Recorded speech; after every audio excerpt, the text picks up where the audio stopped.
اب یہ کنکلوڈ ہو رہی ہے بات بنی اسرائیل کے جرائم سے متعلق. یسألک اہل الکتاب ان تنزل علیہم کتابا من السماء. اہل کتاب آپ سے یہ ڈیمانڈ کرتے ہیں کہ آپ پر آسمان سے کوئی ایسی کتاب کیوں نہیں نازل ہوئی ہے.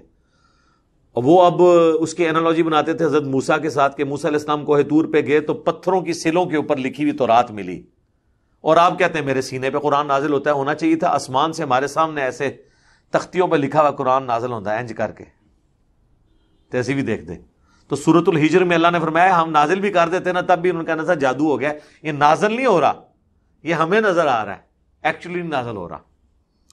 ظاہر ہے انسان کی تو نیچر ہے نا، جب مسلمان بخاری مسلم میں حدیثیں پڑھ کے کہتے ہیں نہیں اس کا یہ مطلب نہیں یہ ہے، آیت کا یہ مطلب نہیں یہ ہے، حالانکہ مطلب وہی نکل رہا ہوتا ہے جو ہے. تو نہ اس کو کہتے ہیں پنجابی میں دل بے ایمان تے اجتا ٹھیر. جو بے ایمانی کرنا چاہتا ہے نا بات نہیں ماننا چاہتا، وہ لیم ایکسکیوزز جھوٹے بہانے بہت سے گھڑ لے گا. تو حضور کو تسلی دی جا رہی ہے یہ جو آپ کو بار بار آ کے تنگ کرتے ہیں نا کہ آپ پہ قرآن کیوں نہیں نازل ہوا آسمان سے ہم دیکھتے.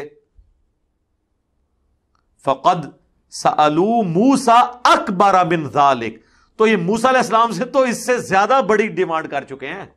کیوں؟ موسیٰ علیہ السلام پہ تو تختیاں اللہ نے دے دی نا، تو ان سے بس یہ تو نہیں کہنا تھا کہ تختیاں، انہوں نے پھر اگلی کوئی اور ڈیمانڈ کرنی تھی نا. تو حضور علیہ السلام پہ بھی اگر تختیوں پہ قرآن نازل ہوتا تو اللہ کے نبی انہوں نے کوئی نیا بہانہ بنا لینا تھا.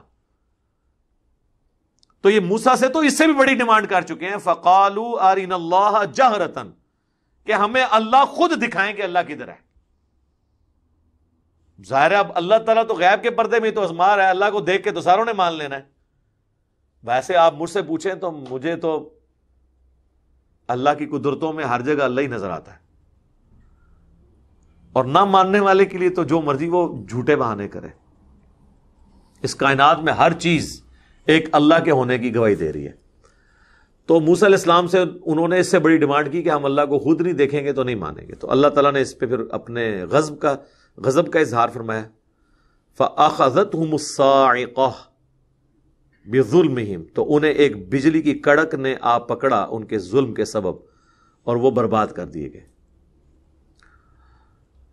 ثُمَّ اتَّخَذُوا الْعِجْلَ مِن بَعْدِ مَا جَاءَتْهُمُ الْبَيِّنَاتُ، پھر اس کے بعد ان کا ایک اور جرم کہ انہوں نے ایک بچڑے کو رب مان لیا، جو سامری جادوگر والا واقعہ ہے. میرا یوٹیوب پہ ڈیٹیل کلپ آپ دیکھ سکتے ہیں. حالانکہ کھلی نشانیاں ان کے پاس آ چکی تھی. 40 دن کے لیے حضرت موسیٰ کوہ طور پہ گئے، پیچھے انہوں نے کام ڈال دیا.